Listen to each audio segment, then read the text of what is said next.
नमो तस्य भगवतो अरहतो सम्मा संबुद्धस्य। सुप्रबुद्ध कुष्ठ रोगी की धम्म दीक्षा। बुद्ध ने गले लगाया। एक समय भगवान बुद्ध राजगृह के केउवन में विराजमान थे, जहाँ गिलहरियों का दाना चुगाया जाता था। उस समय राजगृह सुप्रबुद्ध नाम का एक कोढ़ी रहता था। वह अत्यंत शोक संतप्त, अत्यंत दरिद्र और अत्यंत दुखी प्राणी था। और ऐसा हुआ कि उस समय तथागत बहुत बड़े जनसमूह से घिरे हुए धम्मोपदेश दे रहे थे। उस कुष्ठ रोगी सुप्रबुद्ध ने कुछ दूर से उस भीड़ को देखा और उसे देखकर उसके मन में विचार आया, निस्संदेह वहाँ लोगों में भीख बट रही होगी। मैं भी यदि वहाँ निकट चला जाऊँ तो मुझे भी खाने को कुछ न कुछ अवश्य ही मिल जाएगा। इस प्रकार कोढ़ी सुप्रबुद्ध उस भीड़ के समीप पहुँचा। वहाँ जाकर उसने देखा कि उनके जनसमूह के मध्य बैठे तथागत धम्मोपदेश दे रहे थे। उसने सोचा, यहाँ भीख तो नहीं बट रही है, यहाँ तो श्रमण गौतम हैं जो जनसमूह को धम्मोपदेश दे रहे हैं। अच्छा, मैं धम्मोपदेश ही सुनूं। वह यह सोचकर एक ओर बैठ गया। मैं भी धम्मोपदेश सुनूंगा। अपने चित्त से सभी उपस्थित लोगों के चित्त की बात जानकर तथागत ने सोचा, इन उपस्थित लोगों में से कौन है जो धम्म को समझ सकता है। तब तथागत ने वहीं भीड़ में एक ओर बैठे हुए कोढ़ी सुप्रबुद्ध को देखा। उसे देखकर तथागत ने जाना, इसे धम्म का बोध हो सकता है। तब उस कोढ़ी सुप्रबुद्ध के लिए ही तथागत ने धम्मोपदेश दिया, जिसका विषय था दान, सदाचार और स्वर्ग संसार।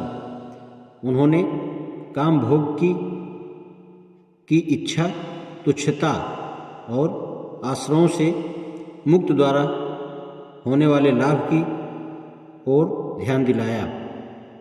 तथागत ने देखा कि कोढ़ी सुप्रबुद्ध का चित्त हल्का हो गया है, आज्ञाकारी हो गया है, मुक्त हो गया है, उल्लासित हो गया है तथा श्रद्धायुक्त हो गया है। तब बुद्धों की सर्वोत्कृष्ट देशना का उपदेश दिया। दुख है, दुख समुदय है, दुख का निरोध है तथा दुख निरोध की ओर ले जाने वाला मार्ग है। तब जिस प्रकार एक स्वच्छ, सफ़ेद और बिना धब्बे का कपड़ा रंग को अच्छी तरह ग्रहण कर लेता है, उसी प्रकार उसी स्थान पर बैठे बैठे सुप्रबुद्ध कोढ़ी को विरज विमल प्रज्ञा प्राप्त हुई कि जिसका आरंभ है उसका अंत भी है। और कोढ़ी सुप्रबुद्ध को सत्य के दर्शन हो गए। वह सत्य को प्राप्त हो गया। उसे सत्य में अनुभूति हो गई और वह सत्य में डूब गया। वह संदेह के पार चला गया। वह विचिकित्सा से मुक्त हो गया। उसमें स्वविश्वास पैदा हो गया। अब उसे और कुछ करणीय नहीं रहा तथा तथागत की देशना में सुप्रतिष्ठित होकर वह अपने आसन से उठा और तथागत के पास जाकर एक ओर बैठ गया। इस प्रकार बैठे हुए उसने तथागत से निवेदन किया, अद्भुत हैं भगवान, अद्भुत हैं। जैसे कोई गिरे हुए को ऊपर ले, छिपे को उघाड़ ले, भूले को रास्ता दिखा दे, अंधकार में प्रदीप प्रज्वलित कर दे, ताकि जिन्हें आँखें हैं वे रास्ता देख लें। इसी प्रकार भगवान ने नाना प्रकार से धम्म की व्याख्या कर दी। मैं भी बुद्ध धम्म और संघ की शरण ग्रहण करता हूँ। भगवान आज से मेरे प्राण रहने तक मुझे अपना शरणागत उपासक समझे।